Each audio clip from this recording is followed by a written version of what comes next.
But that's what you do at uni. It's great. You just go in and just sit down, do your work. Like, Don't get even in, do your get work. out. Don't even do your work. Just sit down, pretend to do your work, scroll Twitter for 2 hours, and then leave. That's what it is. It's great. That's how I've done. That's how I've done uni for the past 2 years, and I've got two assessments due on Sunday, and I've have no idea what I'm doing. So that's just sick, isn't it? Hello everyone. We're here again, and normally I don't like to speak about footy um, after Carlton gets pumped, but we're not actually speaking about Carlton, so that's great. We'll wait for people to come in. Christian, how are you, my friend? We are. I mean, that kind of kicks in. How are you doing, my friend Nathan? We are joined as always, co-host. How are we going? What's been happening?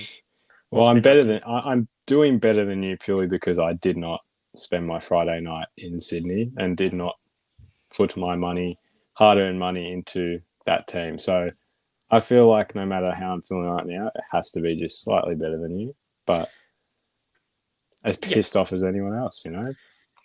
yeah. Well, yeah. I did make the trip up. I did go to Sydney. Um, it was a in hindsight stupid decision, and in hindsight, a decision that really cost me some valuable mental health and some money as well. And some, I look back on the amount of money I spent over that Friday, Saturday, early Sunday period, and I shudder to think it was a hideous amount of money on that flights at a com and some beverages, some cordials. So, yeah, that was great. But you know what? I think overall, it was actually good to be there to see like I feel like I didn't get FOMO to see the funeral. Do you know what I mean? Like I was there, so that Oh, you helped. saw that. You saw the meltdown I in did. person. I saw that. I saw the season unravel before my eyes. It was great. Like it was like a where were you when moment. Where were you when Carlton's season just died? At least I was there. But apart from that, Sydney was good. So if footy aside, Sydney was all right. Shit City. Can I just say, Sydney sucks. Like That's not news. listen to this, right? I know slight tangent. So we're driving in the city, like in the CBD. There was a 3 lane one way road, 3 lane one way road. It was the most bizarre thing I've ever seen in my life. You can't navigate it for shit. Look, the nightlife was actually surprisingly okay. Like shockingly, like it was. I've heard bad things about it. It was not bad, and drinks are very expensive as well, unfortunately. So that didn't help. But yeah. Hello, mate. How are you doing? Yeah. Apart from Friday night, how was your weekend? How was your week since last Wednesday? A lot of 18s footy. Actually, a lot this weekend. Draft expert. Yeah, headed to Preston, Frankston, around the joints, and it was very cold. It was not a great decision to go to Frankston, where if you've been to that stadium where the Dolphins play in the VFL, it's right near the bay. So nice bay breeze, pouring rain, and yeah, look, it was better than probably watching a few of these AFL games that didn't really seem very entertaining. But that's what this show's about. So Yeah. Let's I'm glad we're let's talking about that. Yeah, you don't get the title of draft expert for nothing. You got to put in the hard yards. So So we better have an episode dedicated to the draft if you're just well, going it's to the label me mid-season like draft. this. It's the mid-season draft Well, happening it is the now. mid-season tonight, but in all honesty, I'm not as prepared on that because our focus is on the end of season draft. I can give you some names from the talent league that could go, and in all honesty, there's not many. Well, I don't think there's a lot of hope in any, but Clay Tucker from Eastern Rangers, very tall, 202 centimetre ruckman, got some good agility on him and can move up the ground. Uh, Ryan Marich, Gippsland, personally not a big fan of him. Don't really think he's got that much potential, but if you read what other journalists say, apparently he does have a lot of potential. So, So who do you trust? Do you trust Cal Toomey or Nathan? Really? oh look, I, everyone's got their own opinion. I just believe what I've seen. I'm like, wow, I don't know why you would put time and effort into X player, but realistically, and then Will Elliott from Oakley is probably the other one. He will probably be the other one that has a good chance. Otherwise, not much after that. Just some names that get thrown around. Fair enough. I'm sure we'll do a draft special towards the back end, and it'll just be you Oh, talking can't for wait. it'll just be you talking for 45 minutes and me just chiming in, making shit jokes as the show normally goes.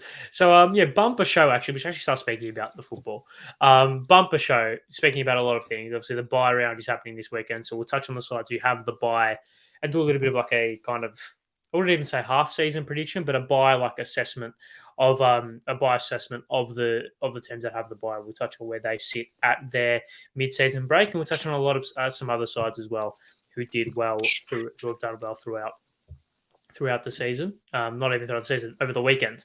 And let's start. Let's kick things off by going to the Marvel Stadium on Saturday afternoon in a game in which you would normally have attended, but you got out of it, as you said last week, and you attended 18's footy. So there you go. But Hawthorn beat St Kilda in quite dramatic and climactic circumstances. Of course, 2 late goals from Kazitsky and Bruce, I think it was, to kind of ice the game in the last 90 seconds. Hawthorn actually good? Like, are they like? I wouldn't say are they good because, like, obviously they beat West Coast last week by 17,000 points, but then again, I think some of the 18 boys could give West Coast a run for their money, right? So probably not good is the kind of statement, but are they not as bad as what people thought they were going to be? Because I think when the Bombers spank them by 10 goals in round one, we're thinking, oh god, this could be very bad. But they've turned it around semi. Obviously, their 3rd win of the season. They sit in that bottom half of the. They sit in that like just on the edge of the bottom 4, I think. Are they not as bad as what people thought? Because I think there's something there. There's something there for me. I'm not too sure. I think West Coast being so bad, they can't actually tank if they wanted to. Yeah, yeah. That is something because now it's like, well, they've got freedom because realistically, are they going to finish above 16th, as in probably jump in North Melbourne? Well, I don't think they'll finish higher than 16th. They might jump North Melbourne, but still have freedom in the way they play, and that's probably with all, at least Hawthorn and North, is freedom. And I think we're seeing that with GWS as well, which I probably wouldn't put them in the same bracket. They're probably just a bracket above, but there's some freedom in the way they're playing, and they were quite dominant on Saturday. And no, like you said, I saw the last quarter, so I saw pretty much St Kilda's unravelling. Had an uncle who went to the game, who's big St Kilda, and he was like, Saints were just trying to be too cute a lot of the time. So I think that was Hawthorn took advantage of that, and it worked. And they literally just made the Saints crumble in that last 5 minutes. Seemed like it was game over, and just like that it turned. I don't think they're good, but I just think they're playing with freedom, which will work once in a while, and they will have a game that just goes for them. And I think that game was on Saturday. I don't think it will be a regular thing, but they'll be competitive. That's the good thing about having freedom in your football. Yeah, no, of course they were 21 points down, or they were 20 points down when Dan Butler kicks a goal in the 2nd minute mark of the last quarter, and you basically think that's game over. From there, they went on to kick how many goals? 1, 2, 3, 4, 5. They wanted to kick 5 straight for the back end of the back end of that quarter. So I think that did kind of contribute, maybe not contribute, but I think that goes to show that freedom and what that can do to and what that can do to a team when they're like, all right, chips are down with 4 goals down last quarter against a pretty good Saints team. Let's just play football and see what happens. I think that is the approach that they have. I think that's the approach that they're kind of going with, and I think Chris kind of hits it in this kind of ways that Hawthorn are heading in a good direction. You can definitely see something happening here. Of course, that midfield is quite young, but still very good. They've brought in a lot of young kids who have. We thought when Mitchell and Jaeger went at the start of this year, we thought that would probably be their weakest area, considering that all the experience, all the big bodies, all the mindset, or like the mentality side of things has kind of gone from that midfield. It was pretty much John Newcomb to basically steady the ship in a sense. I mean, he's playing out of his skin this year as well. He's playing like a 28-year-old, and he's been in the system only for a couple of years, right? So I think their midfield is something very impressive. And Mitch Lewis on one end is doing some very good things. James Sicily at the other end is doing some really good things. where do you see their maybe let's look further ahead. We'll also do this with another side that we're going to speak on after this. Let's look further ahead than 2023. What do you see them doing next year and maybe the year beyond that? Do you because the reason I ask that is because do you think it's a linear progression for them? Do you think it's just like this year they'll finish 15th and then next year they'll finish 13th and then 12th and then 10th and then 7th and then 5th? Or do you think there'll be peaks and troughs, they'll underperform one year, overperform another year, because eventually that freedom in the way that they're playing is going to have to wear off eventually, right? Well, I don't want to jump the gun with them because I think we've learnt very personally that progression is not linear. It simply could just turn on you at any second. I mean, they have to continue to invest pretty heavily in the draft. I don't see it I don't think it will go up as quickly as they expect. It could. It usually always does for one team, we've learnt. Like, there's always a team that sort of will go down and then they'll come back quickly, which I guess is, I mean, who's the most recent example of that? Probably Sydney when they went down 2020, maybe? Yeah, or like Brisbane had a pretty 17th. sharp rise. Or Melbourne even. Those sort of teams. So I don't think it will happen that quickly for them. I just don't. I think their list will take quite a few more years to develop properly. I don't think you can turn over a list that quickly because there is a lot of poor talent still there that you just can't get rid of. Yeah, they can't really date. Yeah. So I think it will be slower than just rapid, if anything. I just don't think it can happen that quickly for them. I think you'll always have that solid development with those young kids now, and there's a good base, but apart from that, it's not just going to happen like that. Yeah, it's going to take time, obviously, and because they lack that senior figure. I mean, probably the captain of the team, obviously James Sicily, is 28, but with all due respect to James, if he's watching, he's not exactly a kind of.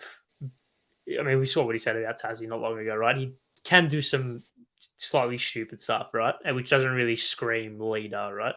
But in terms of the way that he played, obviously 43 touches, 16 marks on the weekend, basically won them the game. Obviously got ruled out for the game this weekend. But when you look at their other players that played well, Dylan Moore had 31 and kicked one. He's 21 years old.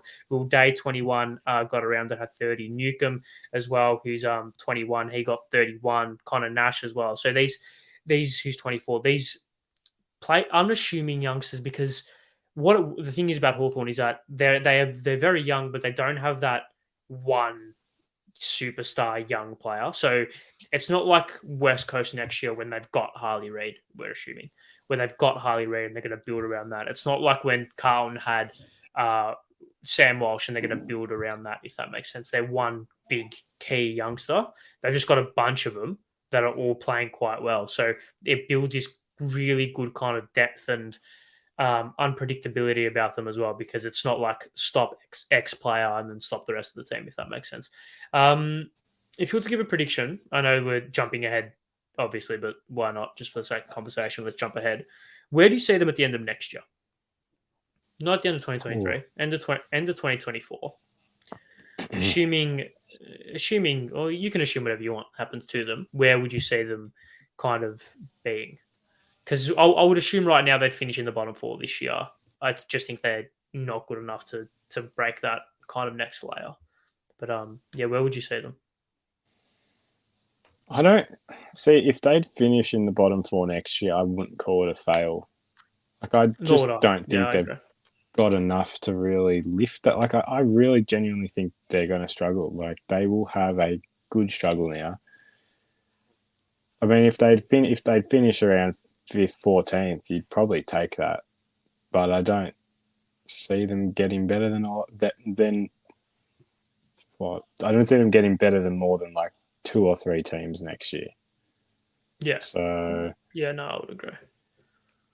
To be honest, yeah, I just think it will be the same type of result, bottom 4-ish, but they just might move up a little spots. But I think they'll still be in that same category. Yeah, for sure. For sure. If looking ahead at their list, like we said, kind of wrapping things up, looking at their list, quite young, like I said, no real stars.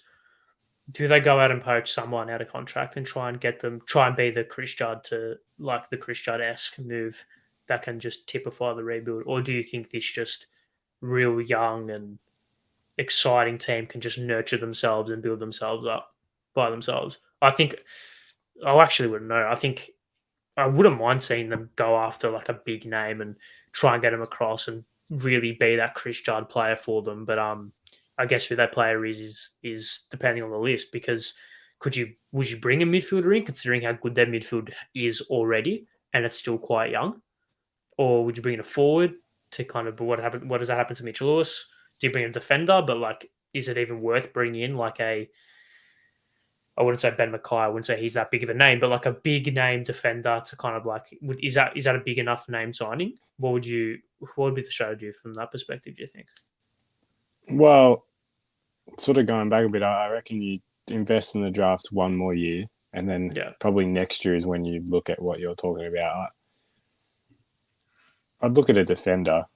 I mean, it's defense is your best offense type thing. Like, you can't defend, you're not going to do anything, and no matter how good your attack is, so you can't lose if you don't concede at the end of the day. Yeah, so I would look at a defender. I can't think of a name. Lockie Plowman? That's on screen? Oh, mate, he would be playing for Box Hill if he got. Whoa. Well, yeah, I know. It's because the AFL would implement a rule that he's too good. Yeah. That he needs to be in the twos, because it would be unfair on the competition. That's why we're not playing him, obviously. I so hope he plays. Mate, if Lockie Plowman is too good, then what's it say about our current 22 that are in? Mate, we're not going to talk. We would play him if we're allowed to play him, just quietly. Newman's not playing. If Lockie Plowman gets picked, I would laugh so hard. But anyway, that's not what we're speaking about. So you wouldn't go for a defender getting back on track, or you don't know who that defender would be. Oh, you would. I just don't know who that defender would, but I don't know who it would be. Yeah. Okay. Fair enough. Guess we'll have to wait and see. Kind of who they got this week as well. I know we're obviously going to touch on it in the preview. They've got Port, I believe. Port. So yeah, they got Port in Adelaide. No James Sicily. Obviously, you got that 1 week for that hit on Caminiti, I think it was. This would be a good test. I don't think they need a win, but if they can rock up to Adelaide against a surging Port Adelaide team and put in a pretty good fight, I think that puts them in a pretty good kind of trajectory, in my opinion. But let's go from one side who has shot to quite a few to another, and this is a side who I think are actually really, really good. Just like, I actually think these guys are good. But I think they're good in a very specific. I think they're good, but they're good with a lot of caveats. The GWS Giants, obviously, they have slid down the ladder and slid down the competition quite drastically in the last couple of years. Remember, they made a grand final in 2019. 2020, they reached a semi. 2020, they reached a semi. 2021, they reached a semi again, I think. Semi, yeah. Yeah, and then last year they missed out completely, and then this year they've kind of gone fully into the rebuild with Adam Kingsley. Obviously they won on the weekend in Geelong, very big upset, led by Toby Green, who I think is one of the best players, if not the best player in the competition. He's freakishly good at what he's unbelievable. I can rant and rave about him for days. But there's a lot of good about this team, a lot, but it comes with a lot of caveats. And those caveats are that you've got about 5 or 6 players earning close to 800, 900K a year. And some of those are going to have to go. And they're kind of the players that are really leading the ship. That's like Toby Green, Josh Kelly, Stephen Coniglio, Lockie Whitfield, these type of players. I think even Nick Haynes is on quite a lot of money, and he's kind of fallen off considering where he was a couple of years ago. What are your thoughts? What are your thoughts on the Giants? I like them a lot. I really do. I think they've of all their losses, only one of them has been over 20 points this season, and that was the Collingwood. In other news, that Ryan Marich I was talking about just went pick 1 to the Eagles. So, that is sorry, but I think that's an awful decision by the Eagles. But sorry, moving back to the Giants. Who should they have got? No, no, no. I'm just saying Ryan Marich is specific. I could really only talk about the talent league boys for this mid-season draft, but I'm just saying I just don't. Okay, fair Was enough. Keep going. was just hacking it at 18s. Anyways, no, with the Giants, yes. Yeah, they're good. I mean, I always last year I predicted them, I think, to make the eight, or at least in the bottom. I just didn't think they'd drop off so quickly. Considering that talent that you're talking Yeah. about, I'm just surprised they dropped off that quickly. I'm interested to see if they'll get back up as quickly now. And if they drafted relatively well last year, it was some odd ones in there, but it's just like that talent there is so strong that it's hard to see them not going back up quickly. But I don't know where I sit with them, in all honesty, because they play some good football, but then you've got that exiting talent in the next couple of years. It's like how will they manage that with building culture with new players in, but you've got some experience coming out. So Yeah, they're in a I think it goes. Yeah, I think I agree. They're in a bit of a tricky spot. I think it also it comes down to what you think is actually leading them this year. Do you think it's talent or do you think it's structure? Because I think that kind of determines on what it is. It's undeniable that the talent is there. no, it's got to be talent. Like their structure's holding up. Well, it has to be structured to a degree because they wouldn't be in the games, if it wasn't. But like Toby Green has won them the ball game, like at times. Countless times. Like we go back to Sydney, like this week, like he has won it for them. Yeah. Like it is definitely a mixture of both, but probably a more evenly balanced mixture than most teams, in terms of the better ones have more structure than players. So I'd say it's very close. Well, when we'll touch, I think we'll touch on the stars in a second. When we look at their kids that are coming through, obviously it's kind of you'd say it's led by Tom Green, who is kind of that piece de resistance of that kind of a younger crop. He's a very, very good player. And maybe even someone like a Sam Taylor, if you want to put him in that kind of category. Brent Daniels as well, as they're coming. I would say that they're probably just that rank above. But if looking at the younger players, Tom Green's there, Lockie Ashley's there, who's played a lot of football. Jake Riccardi played well on the weekend, kicked a couple. Yeah. Jack Buckley, who has formed a very good partnership with Sam Taylor in the last couple of seasons, or last season in particular, really came to light. Finn Callahan has come in and done really well. Even someone like a Cooper Hamilton has come in and shown some stuff. Obviously, Cadman probably a bit too early to judge. Harry Ralston was another player of theirs that has come in and probably a little bit too early to judge. But I do rate their younger crop quite highly. But can they fulfill the shoe? Can they? Like, what are your thoughts on those younger players? Because they've brought in like Bedford as well, who's quite young, I believe. So they are obviously heading into that direction where their young players are kind of need to be a key facet for them in the next couple of years. Well, I think their young talent won't necessarily be able to fill the shoes, but they're breeding them into very good role players, which is very evident that is why their structure does work at times, because there's just set roles. They're playing them. They might not impact the game as much. I'd say Finn Callahan is probably the only one in that list that will be a genuine hole filler, and that he'll be great. Yeah. I guess when Cadman gets some experience into him, he'll be pretty good. I mean, I think, like I said, he wasn't technically your number one pick in that draft pool, but he's definitely a top 10 pick in general. So when he gets some size onto him, he'll be really good. But yeah, I think they're more so breeding a lot more role players than they are superstars. So it'll be interesting. I am really intrigued to see how that will pan out for them in the next few years. But I guess them finishing lower this year, they'll get another pretty decent pick in, and that can be another superstar in theory. So yeah, I feel like they whatever they're doing, they trust what they are doing to build them for the future. So it seems like it's working well at the moment. Yeah, I think they're quite nearly there, and I I want to raise a question based on what you said about them breeding the role players. Do you think they're trying to do that because they think that they've got another premiership tilt in them with these superstars? Because Oof. like if you're rebuilding, you want to put your young kids in the limelight as early as possible to get them used to it, right? And then kind of move the senior bodies to the more role playing, to the more like role driven positions, your high half forwards, your half backs, your back pockets, these type of roles, and then move your Tom Greens, your Lockie Ashes, these type of players into the big roles. So do you think they think that they're actually a chance in the next coming year? Because like, what you got Cornelio, who was there from the start, he'd be touching 30 if not over, and he's still contracted for quite a long time. Josh Kelly as well, Lockie Whitfield. These players are 28, 29, touching on 30. But like I said at the beginning, they are not heaps of money. One of them will go. One of them will go. It will probably be Harry Himmelberg.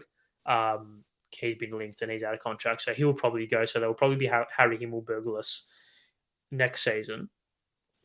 What do you think if they're trying to rebuild properly, they're going about it the right way? Or do you think they're just trying to cling on and think they're better than what they are?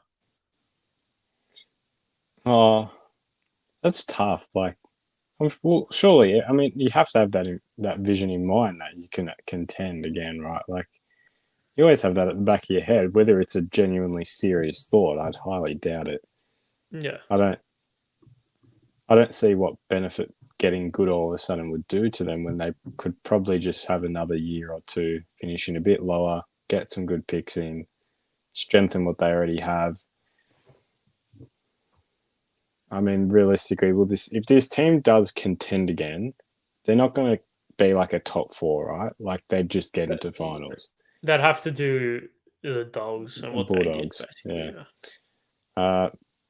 I'd say honest answer, no, probably not their intention, but could happen. I mean, those, especially the experienced players, like they'll want to go again. I couldn't see them just sort of laying over and saying, well, let's just sort of finish with this rebuild, but don't realistically see it happening. Fair enough. Just a question being raised. Like I think, like we did with the Hawks. Where would you see them at the end of next year? Because I think Hawthorn, I think it goes Hawthorn, North, GWS in terms of preseason, and then West Coast are so far behind that it's almost comical. Where would you see them ahead or behind or on par with Hawthorn coming the end of 2024? I think if GWS were Hawthorn, they'd finish higher. And it goes back to the whole culture thing. I just don't think it will take even longer than. Well, I mean, I think they've probably got a better list than all those teams. They should be finishing higher than them all, but they've got the best stars. They've got the best stars, but they've got no culture, and that really doesn't. It just doesn't help them. I just can't believe they actually made a grand final. Like that still baffles me. Like, You're big. That team was actually. You hate them. Well, because seriously, like now we've got a 19th team, and making it like that should have just been from the start, right? Like Tassie, like. Please, what has GWS, what is that relevance of that geographical location? What has that got to do with AFL? Nothing. It's about expanding the game. Okay, and it has not worked. And we're still just sitting here with the team. Yeah, but I'm saying, as in you're saying expanding the game. They haven't done that. The team itself got to a grand final, but they haven't. Mate, how many did they get? They're going to the Parramatta Eels. What was that? Like, how many people went? Did they get each of their bays filled? Oh no way! No, I don't remember seeing black, orange, black, orange. You notice a difference, right? You see, it's like would be yellow. There was no. Yeah, even it was. They did well for their end. You could hear a celebration of a goal, but that was about it was about all three of them. But that was we've sort of gone off a bit here. I just don't. Yeah, in a nice way. Okay. So you've had your rant about GWS, so we can leave it to that. Yes. You are cutting out slightly. I am cutting. Okay, it's back now. I You're will back flick to the data if I need to. So do you want to do that now, just to get it over and done with? I don't have much left, so I'll do it on. Okay. If it happens again, I will. Okay. Yeah. So you had your rant. That's fine. And we get it. You hate the Giants. I actually like them. I think it's good. What did you say about the team? You were going to say something about that team. I made the granny as well just before. I said it was so like ultra. I can't like. It was so much more impressive than it seems that team did what they did to get that was far. Good. Yeah, I know, but like, still, I just can't believe like they did that. They had no one supporting them. Like that is ridiculous. Yeah, I know. And if you're cutting It's it, just mental to me. You're fine. Do you want to do it now? Yeah, do it now. Okay, yeah, let's do it. Let's do a reset. As I'll stall for time. But yeah, no. While he has his rant and gets his internet organized, I actually like the Giants. I think they're quite good, and I was going for them in 2019. Put it that way. I was going for them in 2019, and I hope they return to some semblance of form because I really like Toby Green. I really like Sam Taylor. I actually like Jesse Hogan. I think Jesse Hogan is. Here's a question: is Jesse Hogan the best worst key forward or the worst best key forward?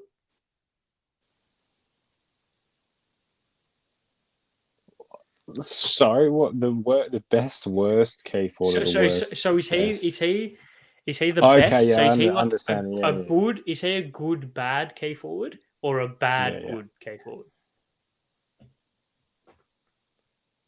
Probably a bad good key forward. Yeah, I agree. Yeah.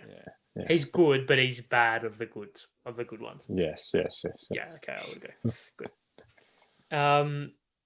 Look, as yes, GWS did pick Lockie Plowman at pick 3, so he does have footballing ability. He does have footballing ability. He's quite good. Yeah. Look, I understand where that's coming from about where they're located.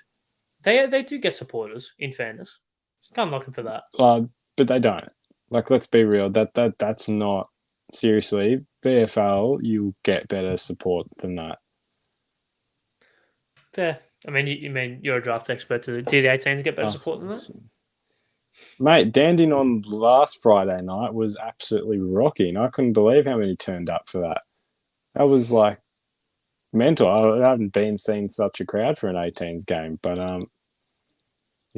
look, I respect the team, just not that they were ever made. Just right. Okay. Yeah. No. You don't respect their existence. Great. Cool. Pretty much. Right. Be good on them that they're playing AFL football. Yeah. Are Carlton actually shit? Yeah, we are. Yep. I don't think you need to put the action there. No. Well, last week. Well, let's rewind to last week. No, we're winning. No. They've got Aaron Francis on how Harry McKay. Like, mate, we're winning this. Yeah. And how that we weren't shit last week. Now we're shit this week, are we? No. Because I'll tip us again this week. All right. But we suck. But I'll tip us always. Yep. Always. Unless we versus Gold Coast over there, and in that case, we're definitely not winning. Let's move on to the team that I actually versed all the weekend. That's Geelong, and you can probably tell the theme by the supers. I got really lazy and just wanted to do the same thing over and over again. So are Geelong actually bad? I don't think they're bad, but there's obviously quite a few things that we can touch on when it comes to Geelong because is it too old, too slow? Is it the year is done? Is it they need to move on and rebuild? Not rebuild, but like get fresher faces in, or is it just because of their injuries have been ridiculous? I think their midfield on the weekend was Segler tapping it down to Atkins, Tanner Bruin, and Parfitt, which is not their midfield to say the least. And when you look at like their best performers, Stewart as always does well, and then it's the similar or the expected names of Blitzarves, Cameron, Isaac Smith. Where do you see that? Where are you sitting with them? Are they a finals? Are they a proper threat in finals? because for me, they have a bit of Richmond about them where they could finish 8th and still be a big, big threat. So as long as they're in, they're a threat. Do they get in is a different question. I definitely think injuries play a big factor in the way they play, and it's not like we saw that glimpse for all of a second, and then it's disappeared on them. Look, they're really about 2 losses away from being probably too far out to make finals, and that's not too far out, but where they're playing catch up the rest of the season. Yeah, you don't want to be doing that. Yeah. So it's such an interesting team, because when have we actually ever sat here and said, Geelong are on the fringe of making the 8? Like, what's that mean for the competition? You never say that. Yeah. So this is actually a real discussion, because you don't know what's going to happen. Yeah, well, they've made, I think I mentioned this before, they've made finals in every year, barring 2, since I've been alive. Here's a stat, they've made, so the amount of times Geelong have not made finals in my lifetime is the same amount of finals wins I've seen Carlton in my lifetime. Doesn't that paint a story? That's true. Yeah. Yeah. Wow. Doesn't that paint a story? What were those two? Oh, actually, no. For you're a year after me, so it'd be the same for me as well, I guess. Yeah, it was. I think it was 20. It was 2015. 2015. Yeah, it was 2015, and bear with AFL tables. Is this? No, not even AFL tables. This app has it. I'm sure. Just bear with me. It's just it's mental. 2006. So 05 and 2015, 2006. Insane. So I guess 2020, 2024. So next year they'll miss out if it follows the trend of 9 years. Yeah. So 9 years? Yeah, 9 years. So I mean, getting back on topic, is it a thing of they're going to be fine, wait for the players to come back? Because if we go through who actually was out for them, it was quite a few who didn't play. If we just look at their injury list as I get it up, probably should have had this prepared, but I don't. Obviously Dangerfield not playing, Stanley not playing, Duncan not playing, Menegola not playing, Radigalia, I don't know if he played, but he's listed here. Max Holmes is listed here as well. A lot of players who were in that team last year, a lot of players that have been in this team quite early on in the year, where they started poorly but kind of went on that run where they won a couple and it all looked to be nice and dandy. I still back them in. I think it goes back to the thing of quality. Once they get their players back, they'll probably win all of their games at home. Obviously barring the GWS one, they'll probably win most, if not all, of their games in Geelong. They'll probably win most, if not all, at the G, and I think they'll be able to just take them through. I don't know if they've got any tough games on the road. I don't know if they've got any tough games on the road, but I think that should be okay. Oh, I'm really not sure. Their depth is very poor, and that's very evident now. Is it okay? Is it depth being poor, or is it the Carlton 2022 key defensive syndrome where they've got a lot of depth, but just every single one of them is injured?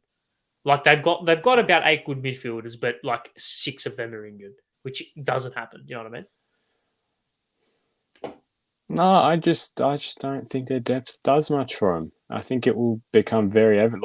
What you're seeing now is what's going to happen. When this experience leaves, in a year or two, you're going to lose some key players, right? This is what will happen. It's not going to continue.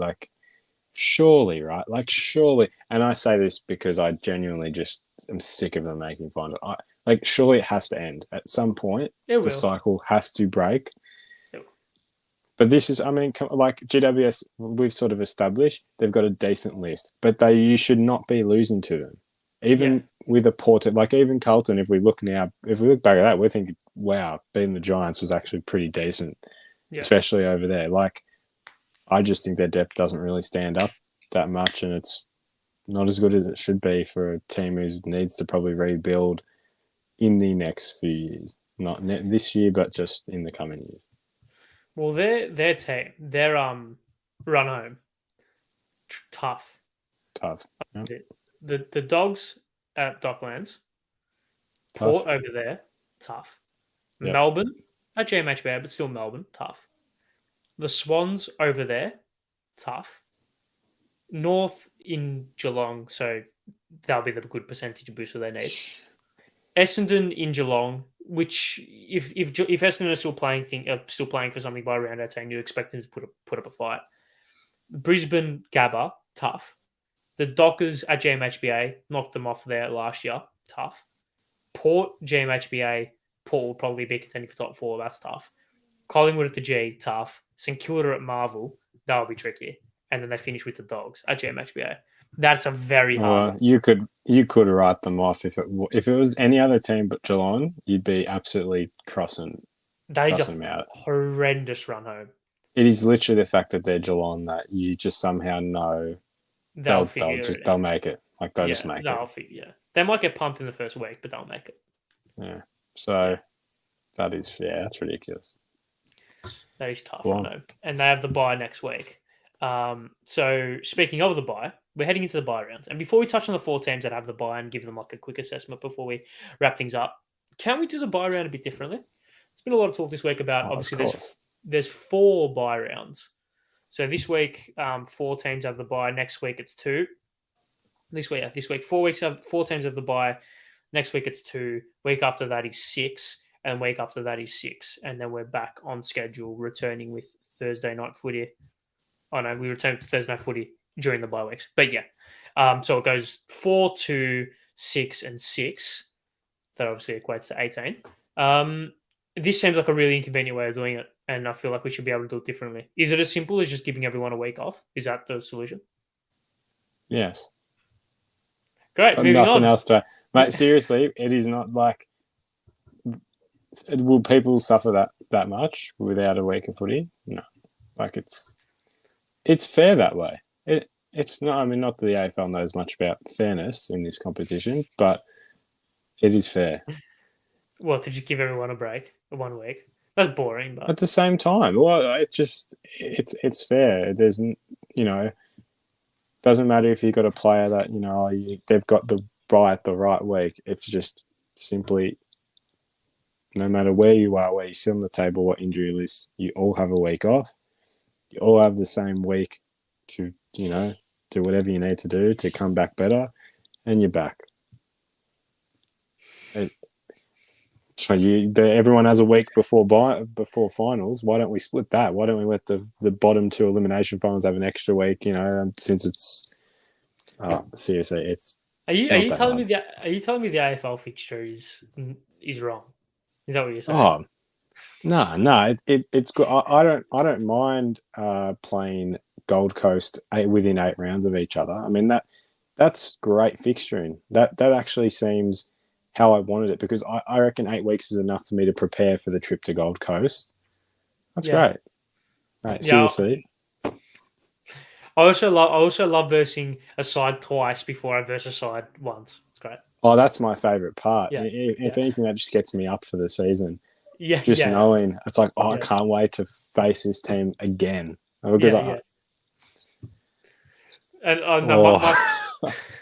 my favourite is not actually knowing where you're playing and what day until halfway through the year. And the time. I mean, I just plan for a 3 a.m. game and anything else, you just get lucky. Yeah. Oh no, I plan for that's what it says on the AFL at midnight. It says 0. It says 0:00.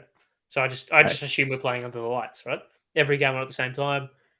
Get KO. I've got a plan. I can't let it clash with the Prem, so you just got to anticipate how you're going to watch it. Yeah, of course.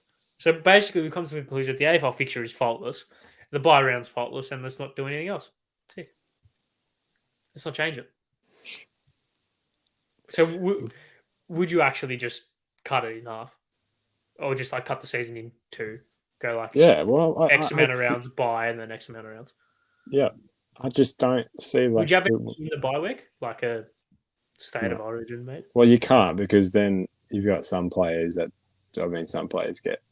Do the EJ Whitten Legends game in that week? Well, yeah, that, and if they brought that back, unless they make it the AFL X version, which was just painfully terrible to watch. That was funny for about 30 Yeah, seconds. exactly. And it was like, okay, why are we at Amy Park? Yeah, what? Yeah, why is Jimmy Bartel kicking barrels from the center? What's this? What's going on? Why is the person in a fluorescent top? Why is he wearing a trainer's jacket? Basically, It bring would back be the good to AJ come Witten. back. Bring back the Yeah, AJ Witten Legends game. That was sick.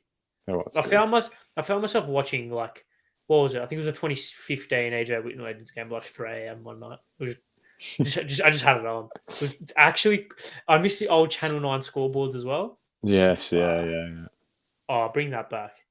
AJ, Yes, no. who would you want? Quick question Oh, without notice. AJ oh. Witten Legends game. Who would be some of the people you want? Like in it. I mean, I want Andrew Walker back just for Oh, all just time, you know. yeah, just for all time's sake. Um, I want give me Hamish and Andy, but like they did that one year where they played on opposite teams. That was funny. yeah. That was funny. I'll bring Strawny back. Oh, Strawny. gotta bring Strawny back. You've got I to get love it. like Andy Marr on there as well. Oh, That'd just be an absolute laugh. imagine how that would be so funny. That would actually be so good. Just putting him on a full forward and then just getting like I don't know, get like fucking someone just get Mick Martin back, play him at full back, and get Andy Marr playing on Mick Martin, AJ Winslow again. That'd be funny. And put it back to Marvel. If they do it, back to Marvel. Because Yes, they did it okay. at Adelaide and it was shit. They did it at Amy Park and it was shit. And do it properly. And bring and it has to be Gary Lyon, JB, and Billy Brownless on the call. Like And if it's at Marvel as well, you don't have to worry about Collingwood or Richmond fans turning up to watch it. So it be pretty family zing. friendly, eh? Zing. That's a nice way There to you finish go. things up. Let's move on. Buy round assessment. Here we go. Buy round assessment, Brisbane. I think what's the question I have on the run sheet? It is Are they are there yet? are they there yet? And by that I mean have they grabbed that brass ring or are they still quite a ways off it? Because I think it's them, Melbourne and Collingwood. That's what people have put, and maybe Port. That's kind of the top four that people have got right now. If Brisbane have learnt anything from the last couple of years, peak at the right time. And if they don't need to peak now, I think they've, as long as they establish football that is going to actually win them finals and take them all the way to the end, that's probably what they need. I mean, if we're looking at this week as well, losing to Adelaide over there, you sort of expect that with any team because, as I very strongly mentioned, it's the Adelaide Crows. They're very good as the Adelaide Crows, and that's about it. So, yeah, I don't look at that as worrying signs, considering they couldn't kick in Adelaide as well. So, not the worst loss. I think they've, because they haven't gotten worse by any means. Like, no, they haven't. Yeah. can you say they've gotten better? Marginally, but that's probably just because of the talent they've brought in, right? Yeah. I mean, I've always loved Jack Gunston as a key forward. Not that he's the player he was about 5 years ago, but it's still such a handy asset. You love Will Ashcroft. I don't hate him. I just say Yes, I don't hate him. I just think there's faults that people don't pick up in his game, but he's still a very handy inclusion. So it's not he's definitely not making the team worse. So they're not going to decline anytime soon. It's whether they can just do it in finals. I don't think my opinion will change unless they drastically just start losing all of a sudden, like Melbourne sort of started to do towards the back end of last year. So sticking where I am with Brisbane, they're there. It's whether they do it at the right time, which they haven't been able to do. Yeah, no, fair enough. Yeah, fair. I agree. I think I would agree in terms of they're marginally better. I don't think they're drastically better. I think their home form is still obviously the big kind of USP of that team. They're probably the best home team in the comp. We saw they did to Collingwood at home, probably the only team that have been able to do that in the last 12 months, embarrass them at home in the way that they did. So that's obviously something that they can hold their hat on. Can they do it away from home? Of course, they lost to the Dogs. at Marvel, lost to Port over there, lost to Adelaide over there. So they're definitely a team that are there but not quite. I wouldn't say they're there yet. Yeah. I'm still not convinced. Just about not convinced. This is, I mean, it goes back to grand finals only, not in Brisbane. And if they have to come up against a Collingwood in a grand final, you would not even give them a remote chance. Sniff, yeah, no chance. So that's really their downfall, just whether they can do it away from Brisbane when it really matters. So, yeah. Quick one before we move on. Expectations met, failed, or surpassed? What's their record? They won 8 games. Oh yeah, pass. They've passed their expectations.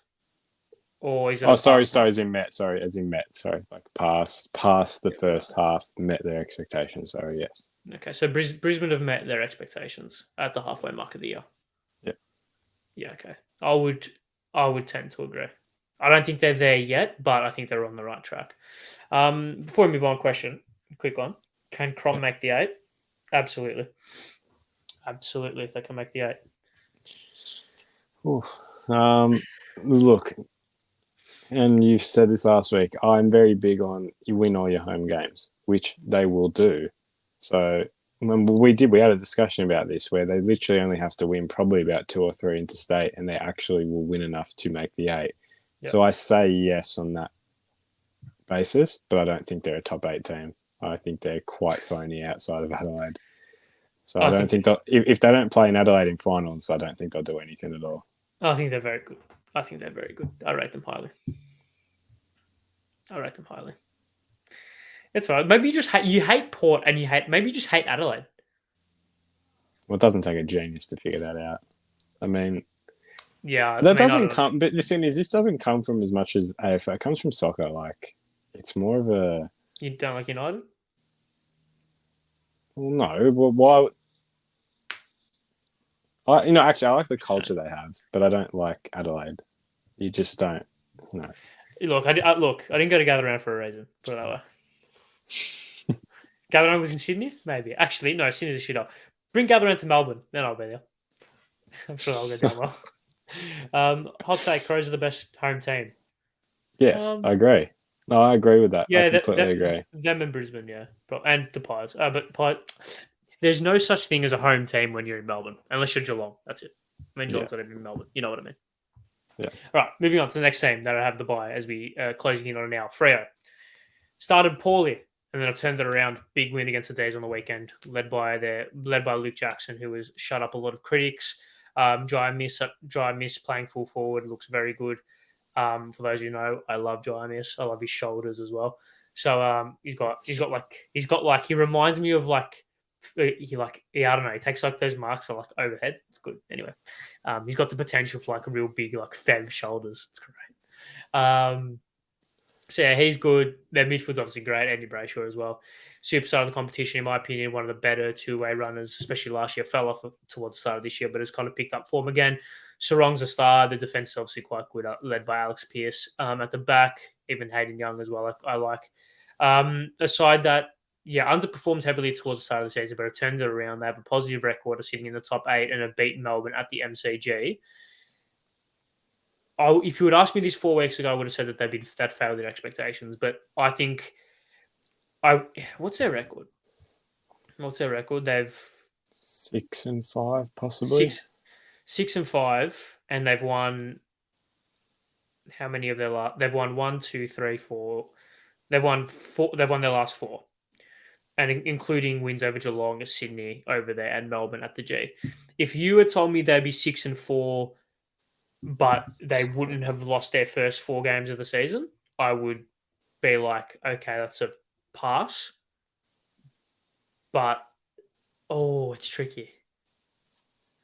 No. Well, if you base off the last 4 weeks, you say it's a pass, but I still think they're definitely not meeting expectations by any means. But they really shouldn't have got any worse than what they were last year. And it's probably because teams actually have started to take them seriously, because like Freo were just that bad for that long that it just happened last year. Like, and we sort of spoke, like, we talked about this at the end of last year. Though it's like, who like actually noticed Fremantle were winning? Yeah, They they were just kind just of give there. it. They kind of Then just they just won. got Yeah, there, and people are like, okay, well, probably should seriously take Freo into account. They're competitive. They're challenging now. So, I mean, they're failing when you look at their record compared to last year, but now you just sort of looking at it, you think, well, maybe they're building again. yeah. Still unsure on Freo, to be quite honest. I don't really know where I sit with them. So pass, met, or failed. I I say, mean, yeah. well, we're looking at the buy, so they've failed at the moment. I can Really? only judge it on what we're judging the 11 rounds. We're not judging the last 4 rounds. So Yeah, I know what you mean. Yeah, I would still so say. I would still say met. I would say met expectations by this much. By the absolute skin of their teeth, they've met expectations, in my opinion. who have they got after the buy? They have Let's check. Richmond. Yeah, That's a great test they'll win that. because they should. And then GWS, and then Essendon. They should win all three. They should win all three, yeah. If they're like back Serious, and yeah. rolling again, yeah, I'd say that you should take all three. And Essendon is in Perth. Yeah, I agree. Yeah, I would say that they've met by that much. Next team, as we wrap things up, St Kilda started well. Slight drop off towards the last couple of weeks. Lost to Hawthorn, quite underwhelmingly so. Max King back, going to get some players back as well. I think Jack Steele is he back? Did he play? I think he did. Yeah. Yeah, he's been back for a while. Ignore me. Yeah. So what are you saying for the Saints? They're tricky. They're really confusing. No, they've exceeded, and you can only say that because seriously, if you Yeah, I'm not. ask, Yeah. Sorry, continue. no, well, just if you that said to anyone they were 7-4, Yeah. you tell that to anyone. I mean, you genuinely jump out of your chair because they should not be there based on the list that they have, the injuries they've had. It should not be like that, but they've made it work and they've done it very quickly. So, I mean, undeniably, they've exceeded expectations. Yeah, I wasn't debating whether or not they've exceeded expectations. I'm just saying they're really confusing because they have, Well, but yeah, they've also like lost to Hawthorn, lost to someone else. yeah, Which they old probably should have habits, won. just old habits, really. Yeah, no, They have yeah, to be careful not to fall into that trap where they have, last year they start well and they absolutely crumble. Or like it can happen very quickly with St Kilda, similar yeah, to like what it does with Carlton. It can unravel within weeks. So you can look at Hawthorn and say, off week, but in 2 weeks you could be like, okay, like that was very evident. The signs were there. So yeah. I mean, they just scraped past the Giants last week. yeah, so dangerous territory, but first 11 weeks, pass. Yeah, I agree. Pass their expectations. Finishing up, Swam. Do we have to speak about these blokes for too long? Well, actually, this is tough though because yes, it's Injuries a have fail. murdered him. Yeah, that's why it's like if we're looking just ladder, yes, it's a fail. Well, yeah, I mean, I'm sticking with fail, but that's all I can base them on. It's a stiff fail. Yeah, it's a stiff one. That's about it. Because yeah, completely different story with them, given they have Their injury issues. Yeah. not a VFL team. So Yeah. Considering that they have the same record as Geelong, it's a fail. It is, but it's not. It's a fail, but it's not. Oh my God, Sydney are done. I think they can fail by the bye and they could still make finals easily. I don't think they probably will, but they can. They can definitely make finals. So it's not all doom and gloom. It's fine. They'll be all right. But so now it's a fail. No, I agree. I think the competition is not that strong where there is a defined set of 8 teams that will make finals. So Very even comp. Yeah. I agree. Don't think it takes too much. No, it doesn't. It doesn't. All right. That's it. So both failed expectations, yeah? Yeah.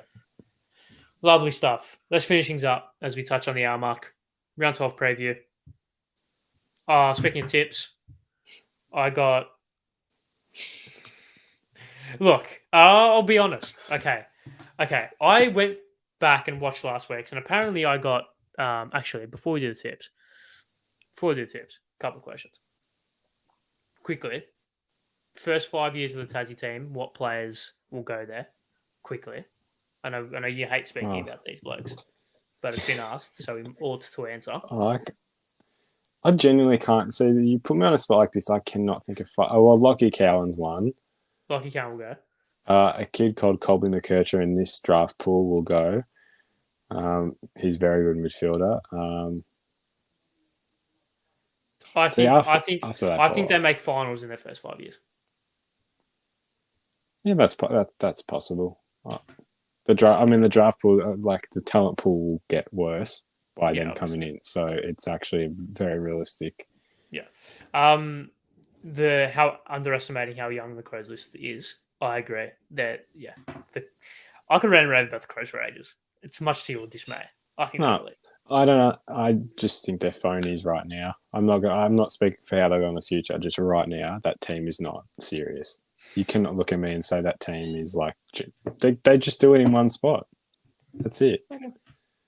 Fair enough. Anyways, let's move on. I said I got 7 tip right last week.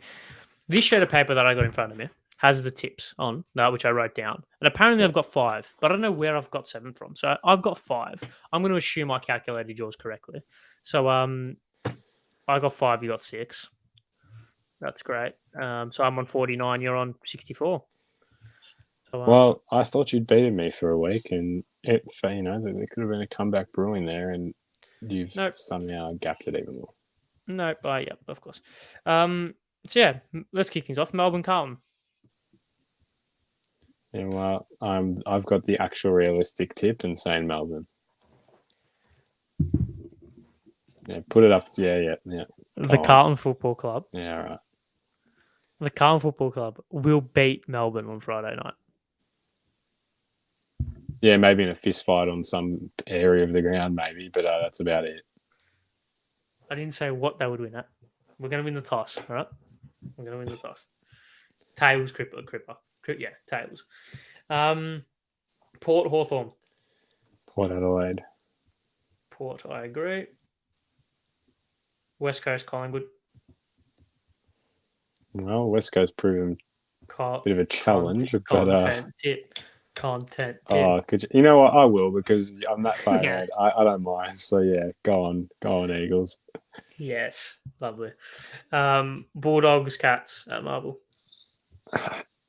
Tough, because Dogs can seriously they could go on an inconsistent patch so quickly. So wouldn't be surprised if the Cats get up, but I think the Dogs will get it done. I agree. I've got Dogs. Suns, Crows at TIO. That's going to be a ripper game. Or Gold Coast. Adelaide. Oh, I love both of these teams, but did you see Matt Rial's pick? Did you see Humphrey's goal at the end of the game? Fuck, that was so good. Yeah, it was a good goal. I love both of these teams.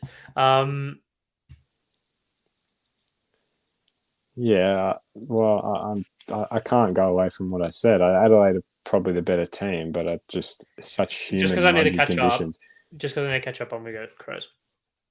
Well, it's also 192 apiece on the old betting machine, so that's interesting. Oh, that's close. Well, isn't this the 110 game? Or is this a night game? Sorry. Sunday. I was going to say that would be extremely hot if it was in the middle of the day. Still humid conditions, still favours Gold Coast. It's not even on 7. It's not even on 7, unfortunately. Well, still go with the Suns. GWS versus the Richmond Tigers at Giant Stadium. Yeah, another tough one. I reckon the Giants. I agree. I think the Giants. Oh, well, then I'll flick to Richmond just to switch it. Okay. Couldn't have said that before I wrote it down, or? Well, sorry, you're the one who goes on about content tipping, so I'm literally content tipping. Oh, sure. All right. North versus the Bombers. could you imagine if not? Seriously, North I'm win tipping this, North. and we're I'm tipping North. we're back, and Essendon are back. They are back. Like this. This These is games are always close, though. Well, actually, not recently, but these like are always full on like final quarter thrillers. Even when one team's so let's test your theory. Last year, 10 goals. Year after that, 2 goals. Year before that, 10 goals. Year before that, 1 was the goal. Tip and Woody one, wasn't it? 2019 No. or something. No, 2019. Yeah, that was the Tip and Woody one. yeah. Anyways, Well, yeah. I mean, I can't, but I you never know.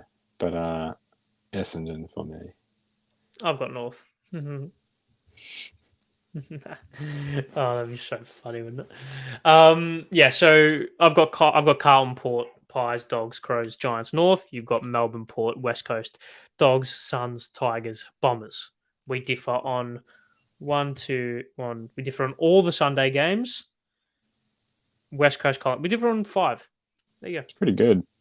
Actually good. I could real catch up here. This has a lot of catch up potential.